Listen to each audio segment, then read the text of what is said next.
हमको permanent negative हमने दिया हुआ है जिसका नाम J4 है, और जो पॉजिटिव है जिसका नाम J3 है वो हम दे रहे हैं किससे, लिमिट स्विच के NC नेचर के कॉन्टैक्ट से।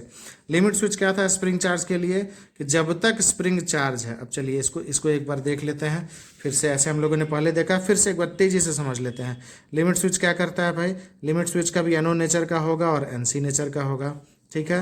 अब क्या होगा, लिमिट स्विच जो किसका है, स्प्रिंग का, तो स्प्रिंग का दो ही स्टेटस होगा, चार्ज या डिस्चार्ज। तो स्प्रिंग का जो नॉर्मल स्टेटस होता है वो होता है डिस्चार्ज्ड, ठीक है ना। मैं बार बार इन चीज़ों को रिपीट करता हूँ ताकि NO NC का कॉन्सेप्ट बहुत बेहतर समझ में आ जाए। एक बार ये समझ में आ जाएगा तो बाकी ड्राइंग्स आप बहुत आसानी से पढ़ सकते हैं। और स्प्रिंग का जो है, जो ब्रेकर का स्प्रिंग है उसका नॉर्मल कंडीशन क्या है, डिस्चार्ज्ड नॉर्मल कंडीशन है, और एक्साइटेड कंडीशन क्या है, एक्साइटेड कंडीशन क्या है, स्प्रिंग चार्ज। तो डिस्चार्ज नॉर्मल कंडीशन के केस में ये क्या होगा, ये नॉन कंडक्टिंग होगा, और ये क्या होगा, कंडक्टिंग होगा। और जब चार्ज हो जाएगा स्प्रिंग तो ये क्या हो जाएगा, कंडक्टिंग हो जाएगा, और ये क्या हो जाएगा, नॉन कंडक्टिंग हो जाएगा, ठीक है। मतलब जब तक स्प्रिंग डिस्चार्ज है तभी तक उसको चार्ज करने की आवश्यकता है। तो जब तक स्प्रिंग डिस्चार्ज है तब तक NO तो काम कर ही नहीं रहा है, NC कर रहा है। सीमेंस के ब्रेकर में हम लोग देखते थे कि इस NC से डायरेक्टली हम लोग मोटर को चला देते थे। तो जब तक स्प्रिंग चार्ज हो रहा रहता था तब तक जो है NC कंडक्ट करते रहता था। जैसे ही स्प्रिंग पूरा चार्ज हो गया, NC नॉन कंडक्टिंग हो गया, तो मोटर का चलना रुक गया। तो वहाँ पे क्या था कि जो लिमिट स्विच है उसके प्लेट्स की करंट कैरिंग कैपेसिटी अच्छी खासी थी, जिसके चलते वो डायरेक्टली मोटर को रन कराता था, ठीक है।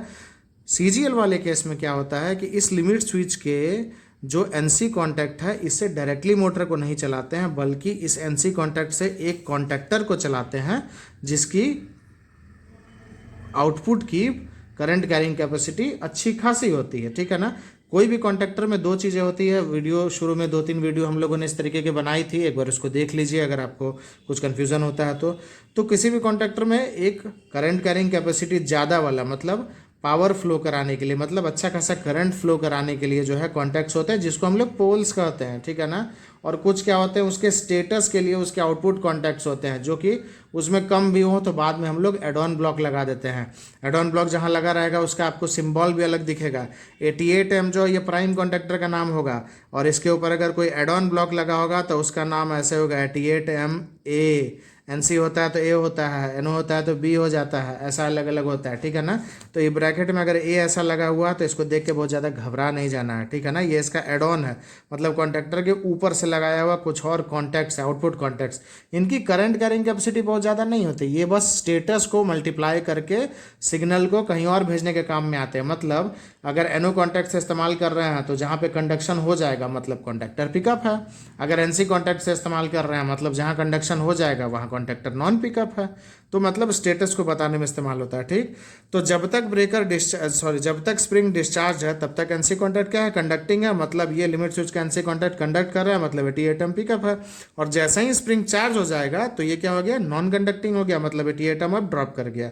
मतलब जब तक 88M पिकअप है तब तक स्प्रिंग को चार्ज होते रहना चाहिए, है ना।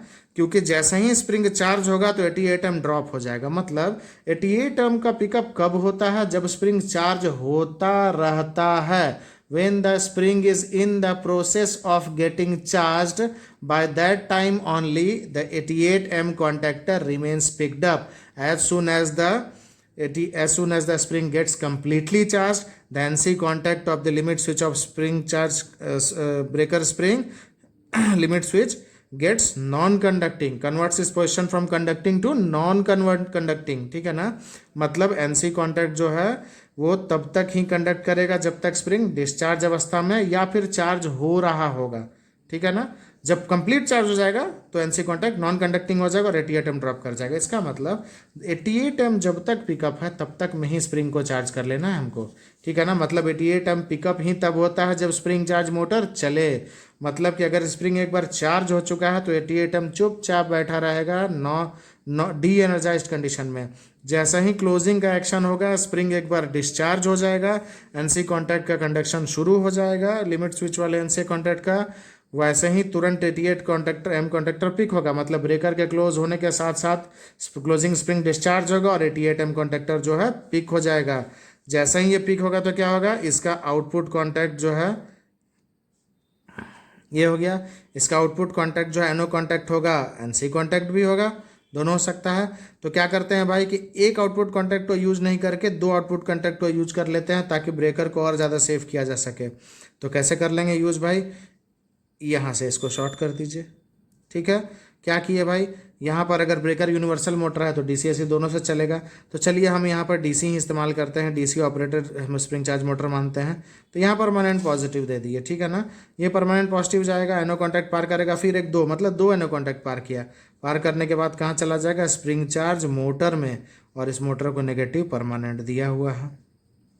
तो क्या होगा, जैसे ही 88 एम पिक करेगा ये दोनों एनो कॉन्टैक्ट कंडक्शन शुरू कर देगा और क्या करेगा, ये मोटर चार्ज होने लगेगा, ये मोटर घूमने लगेगा, स्प्रिंग चार्ज होने लगेगा। स्प्रिंग जैसे ही चार्ज हो जाएगा, स्प्रिंग जैसे ही चार्ज हो जाएगा, ये लिमिट स्विच जो है एनसी कॉन्टैक्ट ड्रॉप कर जाएगा, मतलब नॉन कंडक्टिंग हो जाएगा।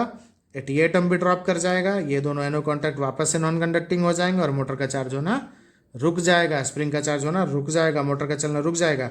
अब अगर इसका चलना रुक गया है, इसका मतलब क्या है कि स्प्रिंग चार्ज हो चुका है, मतलब स्प्रिंग चार्ज की अवस्था में 88 एम कॉन्टैक्टर ड्रॉप रहेगा। 88 एम कॉन्टैक्टर जब ड्रॉप रहेगा तो एनओ कॉन्टैक्ट तो कंडक्ट नहीं कर रहे हैं, एनसी कॉन्टैक्ट कंडक्ट कर रहे हैं। तो क्यों ना हम इससे एक ब्लू लाइट को कनेक्ट कर दें कंट्रोल पैनल में, जो कि दिखाता है स्प्रिंग इज चार्ज्ड, स्प्रिंग के चार्ज पोजीशन को दिखाता है, स्प्रिंग के चार्ज पोजीशन को दिखाता है। यहाँ क्या किया, पॉजिटिव दे दिया परमानेंट। ये पॉजिटिव इंतजार करेगा, जब जब 88 एम ड्रॉप रहेगा मतलब मोटर जो है चलना बंद कर चुका है, मतलब स्प्रिंग कंप्लीटली चार्ज है, तब तब ये ब्लू बत्ती जलता रहेगा, ठीक है। और स्प्रिंग चार्ज का स्टेटस कंट्रोल रूम में दिखता रहेगा, ठीक है। आई होप कि 88 एम का ये कॉन्सेप्ट जो है पता चला होगा। सेम ड्राइंग जो है यहाँ पर है, क्या है, लिमिट स्विच के थ्रू 88 एम पिकअप होगा, और 88 एम जब पिकअप होगा तो देखिए 88 एम का एक एनो कॉन्टैक्ट, 88 एम का एक एनो कॉन्टैक्ट, दो एनो कॉन्टैक्ट को इस्तेमाल किया गया, ठीक है ना। वहाँ भी वही चीज़ दिखाया गया था, फिर से देख लीजिए कन्फ्यूजन है तो। दो एनो कॉन्टैक्ट, एक यहाँ से गया घूम करके इधर से आया। आप चाहें तो ऐसे क्रॉस वायरिंग भी दिखा सकते हैं, पर थोड़ा सा कन्फ्यूजिंग हो जाता है, इसलिए ऐसा दिखा दिया गया, ठीक है ना। दो एनो कॉन्टैक्ट का इस्तेमाल करके मोटर को पावर दे दिया गया, नेगेटिव परमानेंट है। यहाँ पे देखिए ध्यान से, ये मोटर है, ठीक है। मोटर को यहाँ पर M2 से नेगेटिव दिया हुआ है, यहाँ X3 का 2 पॉइंट और X3 का 1 पॉइंट, इसमें मोटर का दोनों टर्मिनल। मोटर रिपेयर के लिए अगर आपको भेजना है तो X3 के 1 और 2 पे M5 और M2 लगा मिलेगा, इसको खोलिए और मोटर को हटा करके भेज दीजिए, ठीक है ना। तो M2 से नेगेटिव आ गया, 230 वोल्ट AC से सप्लाई दिखाया गया। हम लोगों ने DC ले लिया था यूनिवर्सल मोटर मानते हुए, इसमें AC से दिखाया गया, डजंट मैटर। नेगेटिव मिल गया। पॉजिटिव मिलने के रास्ते में क्या है, एक MCB है, 8 एम्पेयर का MCB दिखाया गया है, और उसके बाद क्या है 88 एम का एनो कॉन्टैक्ट, मतलब 88 एम पिकअप होगा तो एनो कॉन्टैक्ट कंडक्टिंग होगा। M1 बन के यहाँ से तार चला था, 88 एम के एक एनो कॉन्टैक्ट को पार किया तो M3 बन गया, फिर से वापस से 88 एम के दूसरे एनो कॉन्टैक्ट को पार किया तो M5 बन गया, और ये M5 चला गया मोटर में। मैंने 88 एम जब पिकअप रहेगा तो ये दोनों एनो कॉन्टैक्ट कंडक्टिंग रहेंगे, और वैसे ही कंडीशन में ये मोटर चलता रहेगा। जैसे ही मोटर चल के स्प्रिंग चार्ज कर देगा, ये दोनों ड्रॉप कर जाएंगे। क्यों? क्योंकि 88 एम ड्रॉप कर चुका है। क्यों? क्योंकि लिमिट स्विच में जो एनसी कॉन्टैक्ट 88 एम को सप्लाई कर रहा था वो अब नॉन कंडक्टिंग हो चुका है, ठीक है ना। चलिए अब इसके बाद क्या बचा इस ब्रेकर में भाई, दो ट्रिपिंग सर्किट है, एक क्लोजिंग सर्किट है। इसको हम लोग क्या करेंगे अगले लेक्चर में एकदम आराम से थोड़ी डिटेल में देखेंगे। वीडियो ज़्यादा लंबा हो रहा है, काफ़ी ज़्यादा गैप आ गया था वीडियोस में, थोड़ी सी कुछ मेडिकल परेशानी हो गई थी, माफ़ी चाहूँगा। आप लोगों के साथ अब लगातार बना रहूँगा, लगातार वीडियोस आते रहेंगे। आप लोग साथ दीजिए नॉलेज शेयरिंग की इस दिशा में। वीडियो को लाइक कर दे, शेयर कर दे, सब्सक्राइब कर दे, और इस डिस्कशन को और ज़्यादा फ्रूटफुल बनाने के लिए खूब सारे कमेंट करें वीडियो पर। जहाँ भी अगर मैं कुछ गलत बता रहा हूँ या जहाँ कुछ क्वेरी है, let me know, will discuss and try to resolve each and every problem, ठीक है। चलिए।